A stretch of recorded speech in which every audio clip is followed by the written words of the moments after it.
दोस्तों, आज के इस मजेदार एपिसोड में शुरुआत होती है एक बहुत ही रुला देने वाले दृश्य से।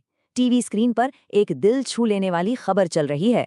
स्क्रीन पर एक थका हुआ, मिट्टी में सना हुआ कुत्ता दिखाई दे रहा है, जिसके पंजे पूरी तरह से गंदे हो चुके हैं। टीवी एंकर बता रहा है कि कैसे इस वफादार कुत्ते ने पूरे 100 किलोमीटर का भयानक और खतरनाक सफर तय किया है, सिर्फ और सिर्फ अपने मालिक के पास वापस लौटने के लिए। इस वक्त टीवी के ठीक सामने फर्श पर हमारा नोबिता बैठा है। और नोबिता का हाल, उसकी आंखों से आंसुओं की लगातार धार बह रही है। वाह कितना बेचारा कुत्ता है। नोबिता अपने चिर परिचित अंदाज में जोर जोर से मुंह फाड़ कर रो रहा है। वो सुबकते हुए उस कुत्ते के लंबे और दर्दनाक सफर को महसूस कर रहा है। कमरे में एकदम सन्नाटा है। सिर्फ टीवी से आती उस दर्द भरी आवाज और नोबिता के जोर जोर से रोने की गूंज पूरे कमरे में भर गई है। अपनी आंखों से आंसू पोंछते हुए रोता हुआ नोबिता पीछे मुड़ता है। वो भारी और कांपती हुई आवाज में कहता है, डोरेमोन, काश काश मेरे पास भी एक कुत्ता होता, मैं भी उसे इतना ही प्यार करता। उसकी आवाज में एक अजीब सी तड़प है। डोरेमोन अपनी कॉमिक बुक से नजरें हटाकर उसे देखता है। उसे नोबिता के उन आंसुओं पर दया तो आ रही है, लेकिन तभी अचानक नोबिता के चेहरे का रंग पूरी तरह उड़ जाता है। उसके चेहरे पर एक गहरा खौफ छा जाता है। उसकी आंखों के सामने अपनी माँ का वो बेहद सख्त और गुस्से से लाल चेहरा घूमने लगता है। माँ ने घर के नियम एकदम साफ कर रखे हैं। इस घर में कोई भी जानवर कदम नहीं रखेगा। नोबिता अच्छे से जानता है कि अगर घर में एक कुत्ते का बाल भी मिल गया तो माँ का वो भयानक गुस्सा ज्वालामुखी की तरह फटेगा। इसी डर से नोबिता सिर पकड़कर बैठ जाता है। लेकिन जब डोरेमोन साथ हो तो हर मुश्किल का कोई न कोई जादुई हल तो निकल ही आता है। डोरेमोन एक हल्की सी मुस्कान के साथ अपना हाथ अपनी फोड़ी पॉकेट में डालता है और बाहर निकालता है एक जादुई डिब्बी, पेट क्रीम। डिब्बी पर एक अजीब सी जादुई चमक है। नोबिता अपने आंसू पोंछते हुए एकदम अजीब नजर से उस डिब्बी को देखता है और कहता है, पेट क्रीम? इससे क्या होगा? मैं कुत्ते की बात कर रहा हूँ डोरेमोन। डोरेमोन गर्व से सीना तान कर कहता है, नोबिता, ये कोई आम क्रीम नहीं है। अगर इस जादुई क्रीम को किसी भी आम बेजान पत्थर पर लगाकर उसे अच्छी तरह पॉलिश किया जाए तो वो पत्थर एकदम एक जिंदा पालतू कुत्ते की तरह बर्ताव करने लगेगा। नोबिता का मुंह खुला का खुला रह जाता है। क्या? एक पत्थर? भला एक कड़क पत्थर कुत्ता कैसे बन सकता है? तुम मजाक कर रहे हो। लेकिन डोरेमोन के चेहरे की वो रहस्यमयी चमक बता रही है कि अब इस कमरे में कुछ बहुत ही अद्भुत होने वाला है।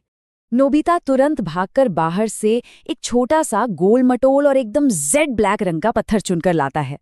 वो जल्दी से उस पर पेट क्रीम की कुछ बूंदें गिराता है और एक साफ कपड़े से उसे जोर जोर से रगड़ना शुरू करता है। शांत कमरे में सिर्फ उस पत्थर के घिसने की श श श आवाज आ रही है। नोबिता अपनी सांसें रोके हुए इंतजार कर रहा है और फिर एकदम जादू की तरह वो बेजान, ठंडा और कठोर काला पत्थर अचानक हल्का सा कांपने लगता है। नोबिता गिरकर एकदम पीछे खिसक जाता है। पत्थर फिर से हिलता है। वो छोटा सा पत्थर अचानक जमीन पर उछलता है और सीधा नोबिता के पैरों के पास आकर बिल्कुल एक नन्हे पिल्ले की तरह उसके पैरों से रगड़ने लगता है। नोबिता की खुशी का कोई ठिकाना नहीं रहता। उसकी आंखें खुशी से चमक उठती हैं। वो उस प्यारे से ठंडे पत्थर को अपनी गोद में उठा लेता है और उसे चूमते हुए प्यार से कहता है, आज से तुम्हारा नाम है कूरो। छोटा सा कूरो नोबिता के कमरे में बेहद खुश है। वो उछलते हुए खिड़की के पास जाता है और गमले की मिट्टी और थोड़ा सा पानी खाने लगता है, क्योंकि पत्थर तो यही खाते हैं ना। नोबिता उसे प्यार से निहार रहा होता है कि तभी सीढ़ियों से कुछ भारी कदमों की आवाज आने लगती है। धप धप धप। कदमों की आवाज तेज होती जा रही है। माँ गुस्से में ऊपर आ रही हैं। नोबिता की तो जैसे सांसें ही हलक में अटक जाती हैं। दरवाजे का हैंडल धीरे से घूमता है। क्लिक। और नोबिता, मैंने कहा था ना, घर में कुत्ते की कोई जगह नहीं है, कहते हुए माँ पूरी ताकत से दरवाजा खोलती हैं। माँ की तेज, खौफनाक नजरें पूरे कमरे को स्कैन करती हैं। नोबिता थर-थर कांप रहा है। उसे लगता है आज तो उसकी पक्की शामत आ गई। लेकिन जब माँ जमीन की तरफ देखती हैं तो उनके चेहरे के भाव एकदम बदल जाते हैं। उनके गुस्से की जगह अब एक गहरी उलझन छा जाती है। जमीन पर सिर्फ एक आम, बेजान काला पत्थर पड़ा हुआ था। मुझे लगा यहाँ कोई कुत्ता है। बुदबुदाते हुए वो दरवाजा बंद कर देती हैं। दरवाजा बंद होते ही नोबिता अपने माथे से पसीना पोंछता है और एक लंबी सांस छोड़ते हुए जमीन पर लेट जाता है। सब कुछ शांत होने के बाद नोबिता शान से कूरो को बाहर टहलाने ले जाता है। एक छोटे से काले पत्थर का इस तरह फुदक फुदक कर नोबिता के पीछे पीछे चलना बेहद प्यारा लग रहा है।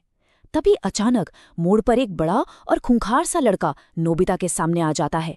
वो बिना किसी बात के नोबिता को धक्का देकर डराने लगता है। नोबिता डरकर पीछे हटता है और अपनी आंखें बंद कर लेता है।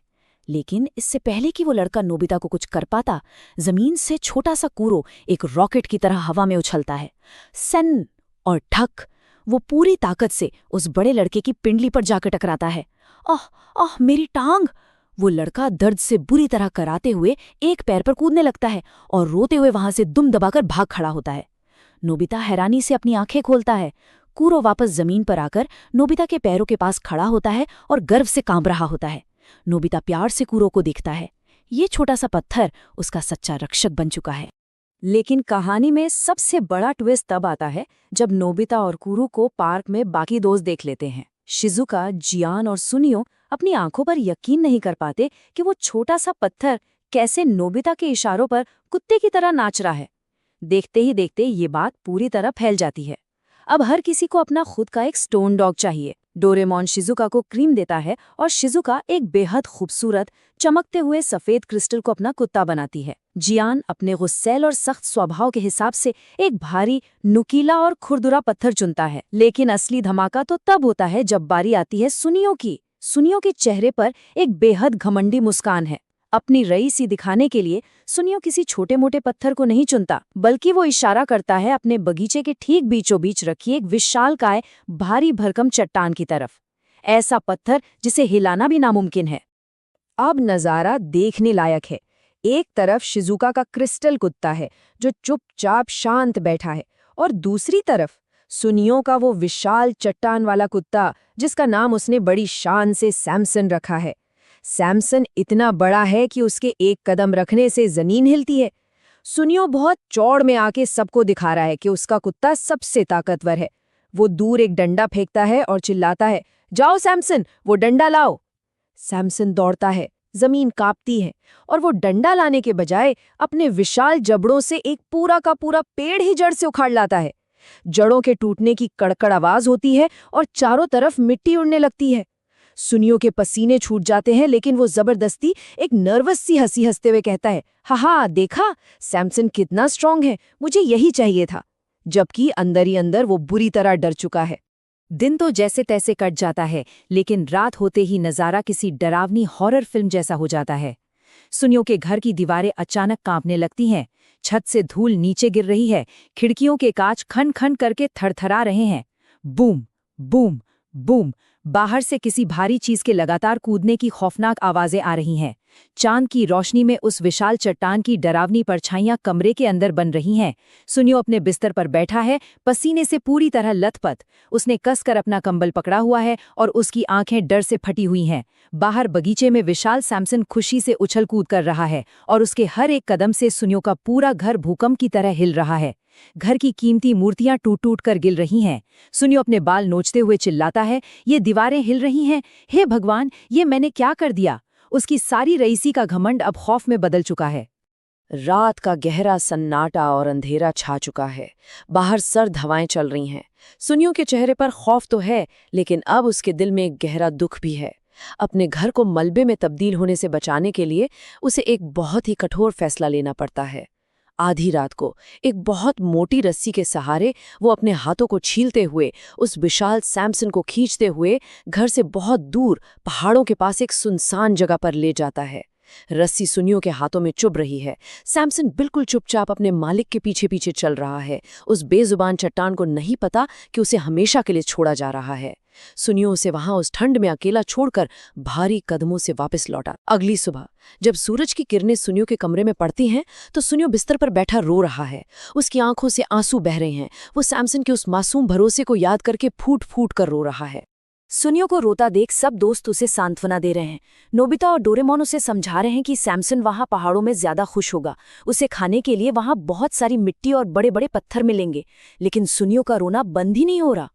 अब सवाल ये है, क्या वो विशाल, भारी भरकम, बेजान सी लगने वाली चट्टान जिसे उस भयानक अंधेरे में मीलों दूर छोड़ दिया गया था, क्या वो कभी अपने मालिक के प्यार को महसूस कर पाएगी? क्या सैमसन कभी इतनी दूर से वापस आ पाएगा? हवा में एक अजीब सा सन्नाटा छा जाता है। हर कोई बस इसी गहरी सोच में डूबा है। और तभी अचानक जमीन तेजी से हिलने लगती है। गड़गड़ाहट की आवाज धीरे धीरे पास आ रही है। सब दोस्त डर कर पीछे हटते हैं, लेकिन सुनियो की आंसुओं से भरी आंखें अचानक चमक उठती हैं और बड़ी हो जाती हैं। वो दूर से एक बहुत बड़ा धूल का गुबार देखते हैं जो सीधे उनकी तरफ तेजी से बढ़ रहा है। जमीन के कांपने की आवाज और तेज हो जाती है। धप धप